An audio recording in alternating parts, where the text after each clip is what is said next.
Assalamualaikum warahmatullahi wabarakatuh. Saya Nur Hasmi, Universitas Borneo Tarakan, akan menjelaskan sedikit mengenai hipotek. Hipotek berdasarkan ketentuan pasal 1162 BW, yang dimaksud dengan hipotek ialah suatu hak kebendaan atas benda-benda tidak bergerak untuk mengambil penggantian daripadanya bagi pelunasan suatu perikatan. Hipotek memiliki sifat sak de force, yaitu hak hipotek itu senantiasa mengikuti bendanya dalam tangan siapa benda itu berada, sesuai pasal 1162 BW ayat 2. Apa saja yang menjadi subjek dari hipotek?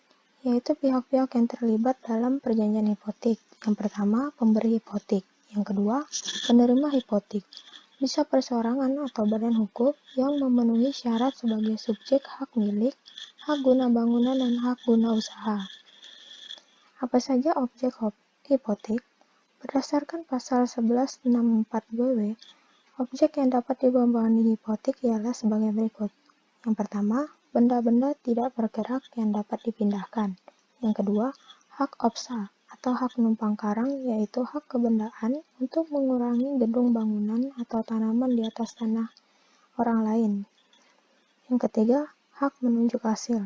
Yang keempat, hak off-prax, yaitu hak guna usaha atau hak kebendaan untuk menikmati kegunaan tanah kepunyaan pihak lain. Kelima, hak tanah. Yang keenam, bunga 1/10. Yang ketujuh, pasar-pasar yang diakui pemerintah beserta hak-hak istimewa yang melekat padanya. Bagaimana proses terjadinya hipotek? Terdapat 3 fase. Yang pertama, berupa perjanjian pemberian kredit atau pembuka kredit dengan kesanggupan menyediakan jaminan hipotek. Dalam proses ini terjadi di bank pemerintahan maupun di bank swasta, dan perjanjian bersifat pokok, berbentuk bebas, dan bersifat obligator. Fase kedua, perjanjian pembebanan hipotek. Perjanjian ini bersifat aksesorir atau bersifat kebendaan dalam arti menimbulkan hak-hak yang dapat dipertahankan terhadap siapapun, selalu mengikuti bendanya, dan mempunyai kedudukan preferensi. Perjanjian ini dibuat dalam bentuk akta oleh seorang PPAT. Yang ketiga, pemasangan atau pendaftaran hipotek. Proses ini terjadi dengan cara pendaftaran di dalam buku tanah sebagai alat bukti yang kuat tentang telah terjadinya pembebanan secara sah. Dengan adanya pendaftaran tersebut, dapat diterbitkan sertifikat hipotek. Berdasarkan ketentuan pasal 1179 ayat 2 BW, dikatakan bahwa pendaftaran merupakan syarat bagi berlakunya hipotek. Dengan demikian, maka hipotek lahir pada saat dilakukannya pendaftaran atau pembukuan oleh Kepala Seksi Pendaftaran Tanah. Sedangkan akta yang dibuat oleh PPAT merupakan syarat sah pemberian hipotek. Hapusnya hipotek.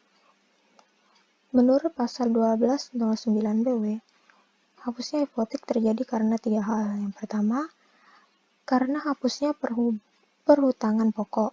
Yang kedua, karena pelepasan hipotek oleh si berpiutang. Yang ketiga, karena penetapan tingkat oleh hakim.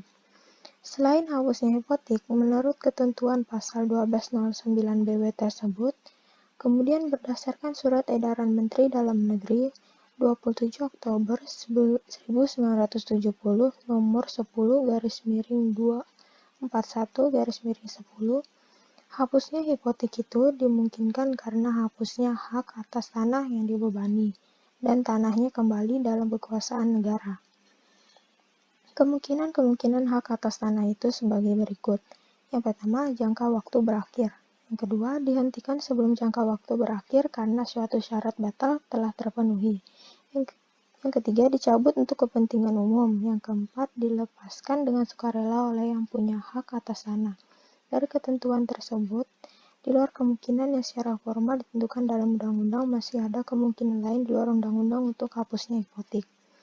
Dengan hak tanah yang dibebani itu berarti sudah hapus bukan perhutangan pokok yang berupa perjanjian peminjaman, melainkan hipoteknya sebagai perjanjian aksesorir itu hapus sehingga kreditur tidak lagi merupakan kreditur yang preferensi yang dijamin dengan tanah. Dengan hapusnya hak tanah yang dibebani hipotek itu, hipotek menjadi hapus dan tanahnya kembali kepada negara. Sekian, terima kasih.